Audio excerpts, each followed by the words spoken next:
So today we'll start our new chapter, that is chapter 3, metals and non-metals.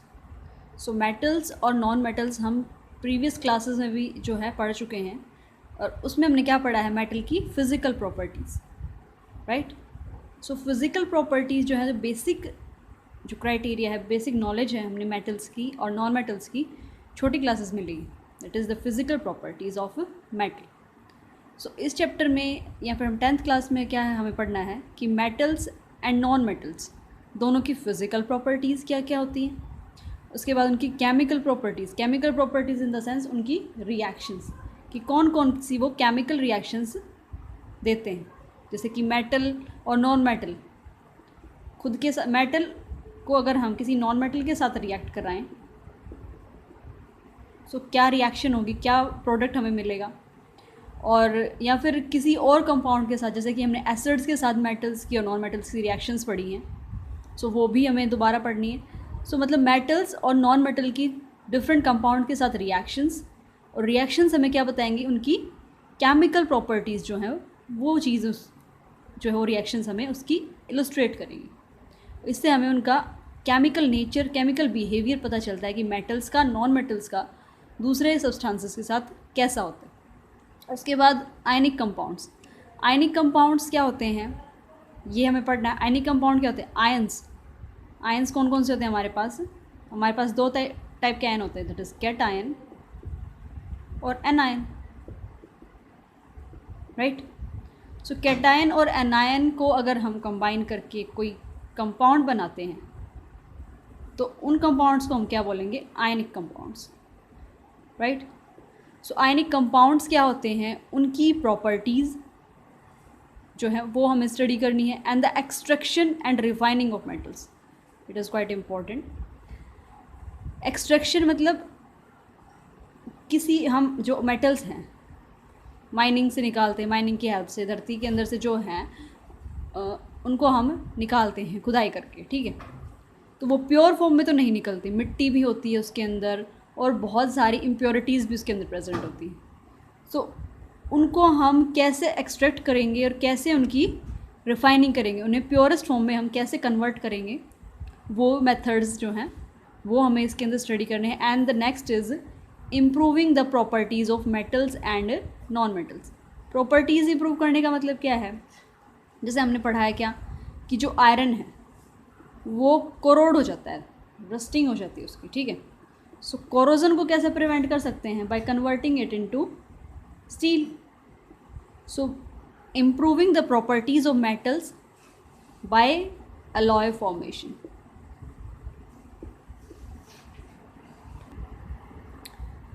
So alloy formation हम किस लिए करते हैं कि उस मेटल की क्वालिटी को इम्प्रूव करने के लिए, जो भी उसके अंदर कमियां हैं, खामियां हैं, उनको दूर करने के लिए जो है अलॉय फॉर्मेशन की जाती है. जैसे उसी का एग्जांपल क्या है हमारा, स्टील.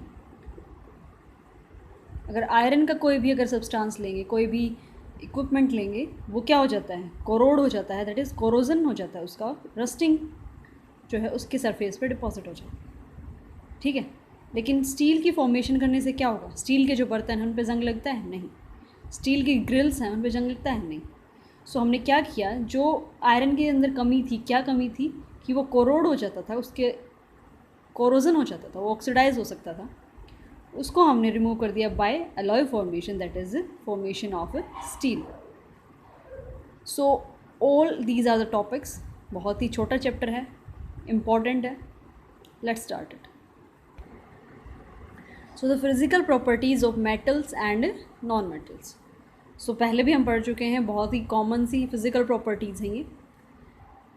सो फटाफट हम एक रिकैप लेते हैं कि फ़िज़िकल प्रॉपर्टीज़ क्या क्या होती हैं मेटल्स की, नॉन मेटल्स की. मेटल और नॉन मेटल्स दोनों की जो प्रॉपर्टीज़ हैं एक दूसरे के बिल्कुल कंट्राडिक्टरी है, एक दूसरे के बिल्कुल अपोजिट होती है.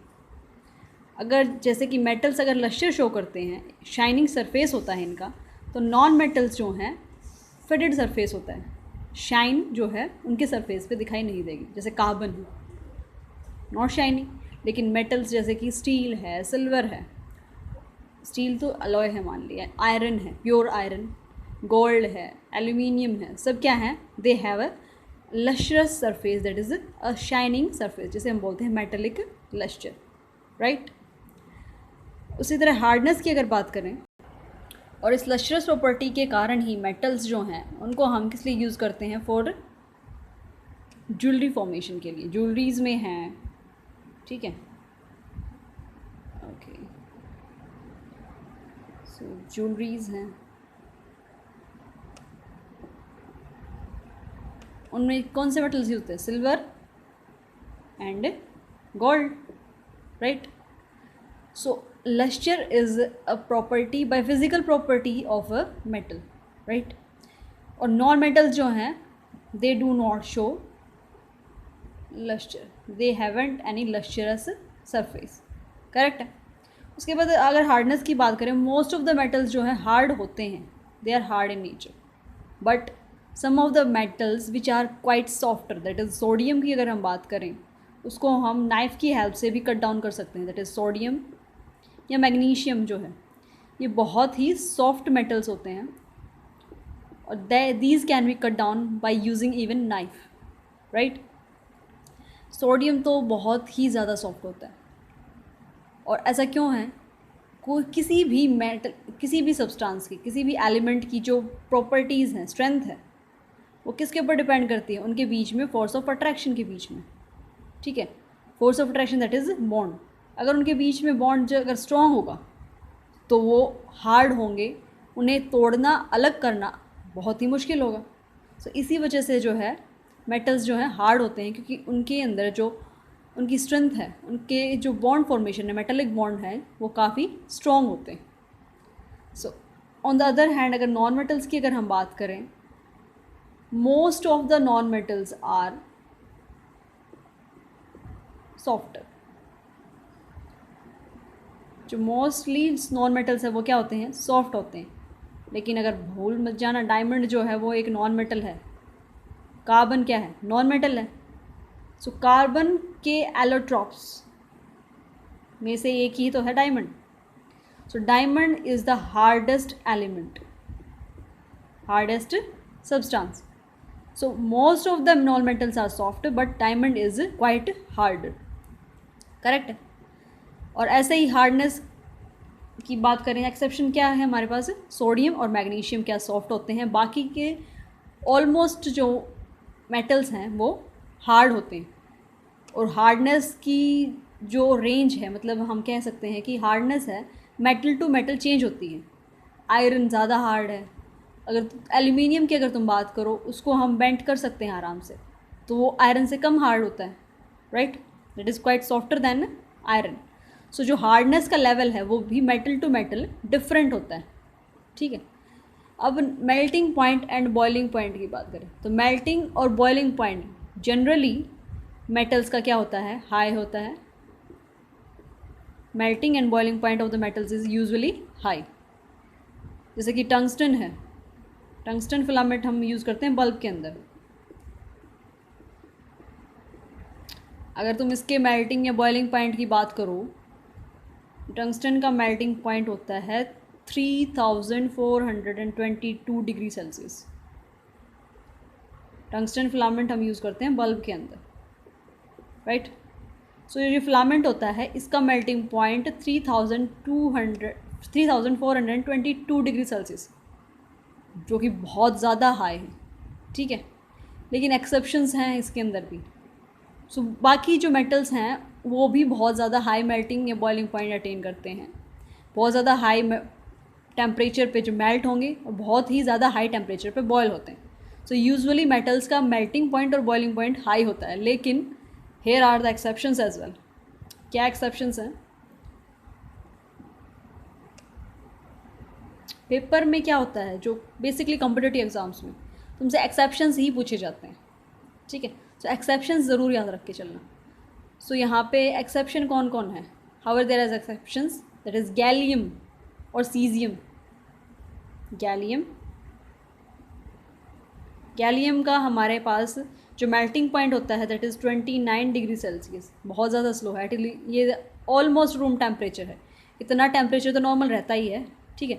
सो गैलियम का मेल्टिंग पॉइंट होता है 29 डिग्री सेल्सियस, और अगर हम बात करें सीजियम की, ग्रुप फर्स्ट एलिमेंट हमारा, ठीक है, इसका मेल्टिंग पॉइंट होता है 30 डिग्री सेल्सियस, और ये भी नॉर्मल टेम्परेचर यूजुअली हम अटेन कर ही लेता है टेम्परेचर इतना, ठीक है।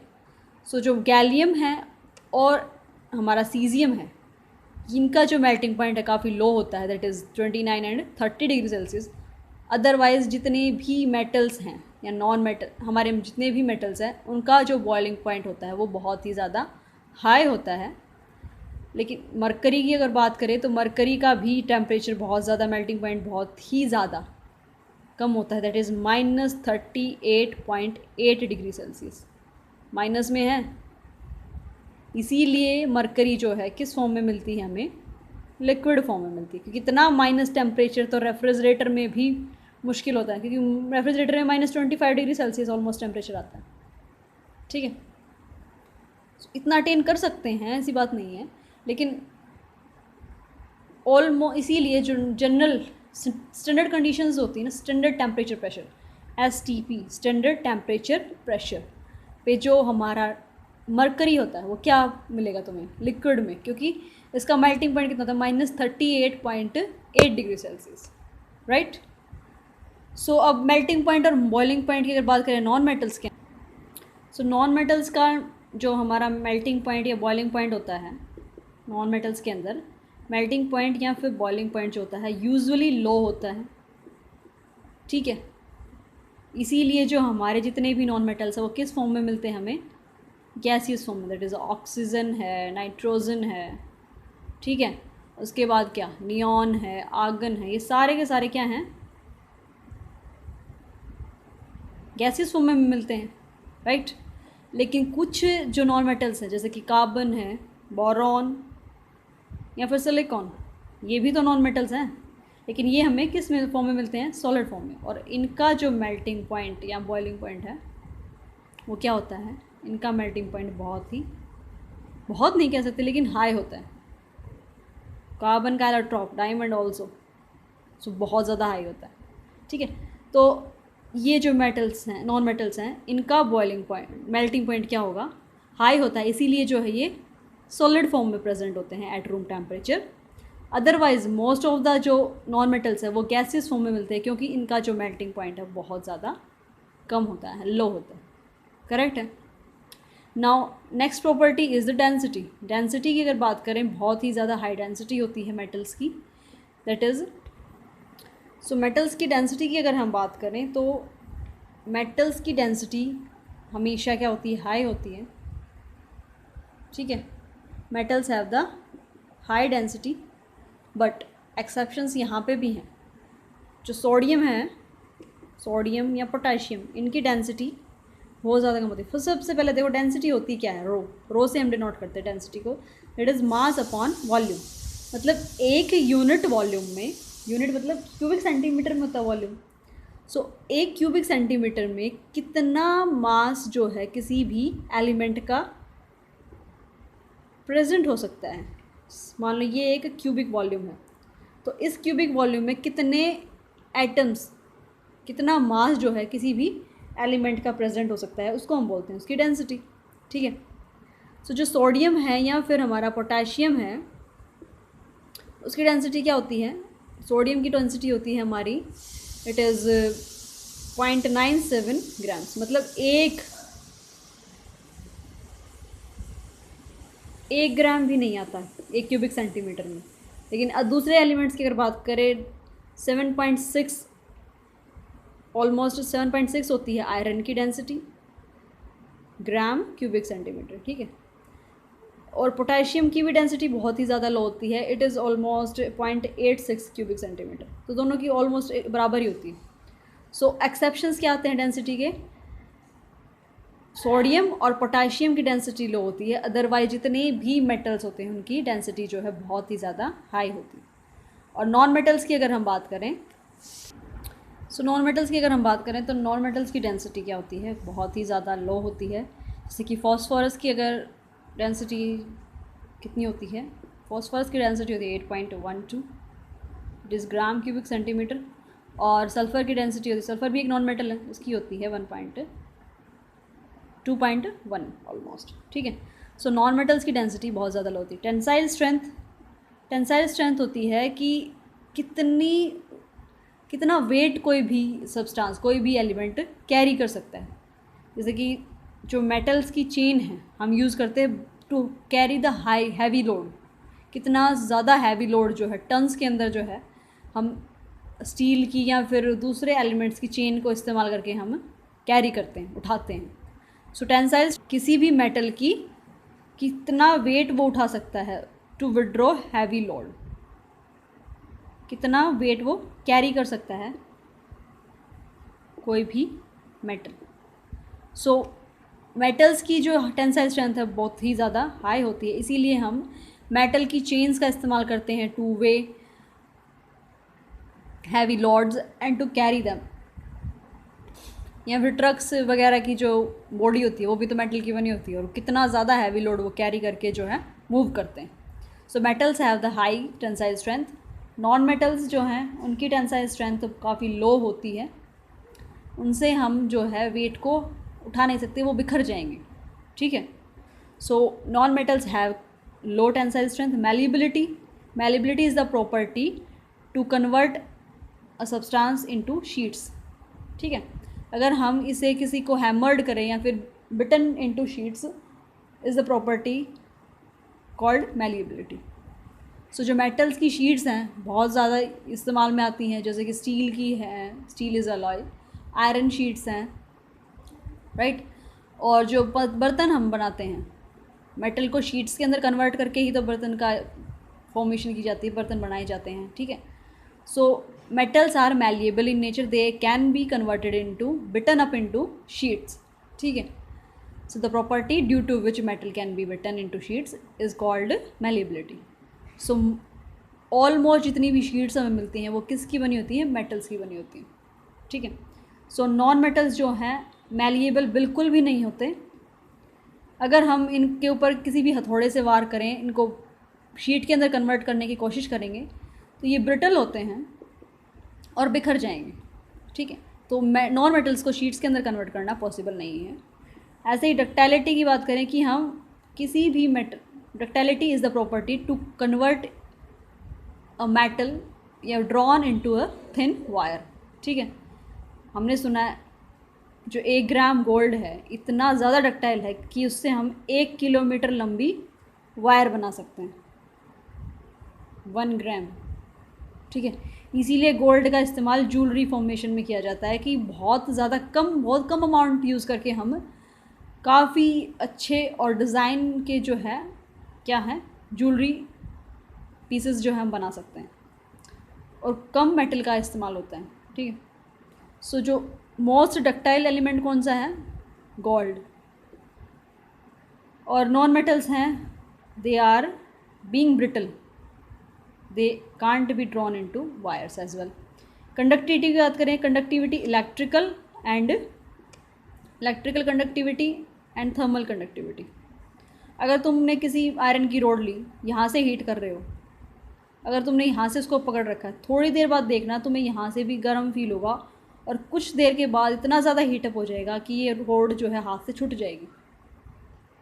गर्म तो यहाँ से कर रहे थे, यहाँ हीट कैसे पहुँची? Because iron is a metal and metal are capable in conduction of thermal energy, right.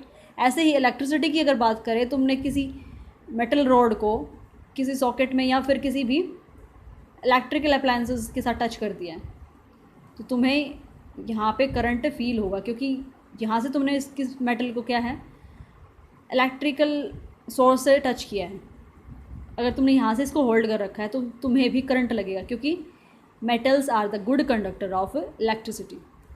लेकिन नॉन मेटल्स की अगर हम बात करें, ये कंडक्टर्स नहीं होती, these are the non conductors, या फिर हम बोल सकते हैं insulators of electricity and thermal conductivity, ये जो है नहीं शो करते। लेकिन ग्रेफाइट इज़ एन एक्सेप्शन। अगर ग्रेफाइट को अगर तुम किसी भी इलेक्ट्रिकल सोर्स से अगर करेक्ट करोगे तो तुम्हें शॉक लगेगा। तो ये ट्राई मत करना कि नॉन मेटल है तो इससे करंट नहीं लगेगा, इससे शॉक नहीं लगेगा, क्योंकि graphite is a good conductor of heat and electricity. Sonority की बात करें, एक तीखा साउंड होता है मेटल्स का, एक डिफरेंट साउंड होता है। कोई भी मेटल अगर गिरता है तो एक अलग सी शार्प साउंड आती है, उसको हम बोलते हैं sonorous sound, that is metallic sound. So metal जो है सोनरस होते हैं नेचर, नॉन मेटल्स जो हैं नॉन सोनरस होते हैं। इसीलिए जो मेटल की जो वायर हैं वो वायलिन वगैरह में यूज़ होती हैं, वायलिन है, गिटार है, क्योंकि उनकी वाइब्रेशन से क्या हो, एक साउंड प्रोड्यूस होता है जो कि म्यूज़िक बीट के लिए इस्तेमाल होता है। म्यूज़िक बीट्स जो हैं, नोट्स जो हैं, वो प्रोड्यूस की जा सकती हैं, ठीक है। ऐसे ही जो पायल है, ज्वेलरी है, पायल एक ज्वेलरी है, तो उसमें भी वो क्या किसकी बनी होती है, सिल्वर की बनी होती है, and that is a metal. So वो भी एक साउंड प्रोड्यूस करती है, इसीलिए जो है सिल्वर का इस्तेमाल किया जाता है पायल बनाने में, ठीक है। So metals gives the sonorous sound but non metals do not have any sonorous sound. So these are the physical properties of metals and non metals. So next class में हम पढ़ेंगे chemical properties, that is the reactions of metals and non-metal which they give. Thank you.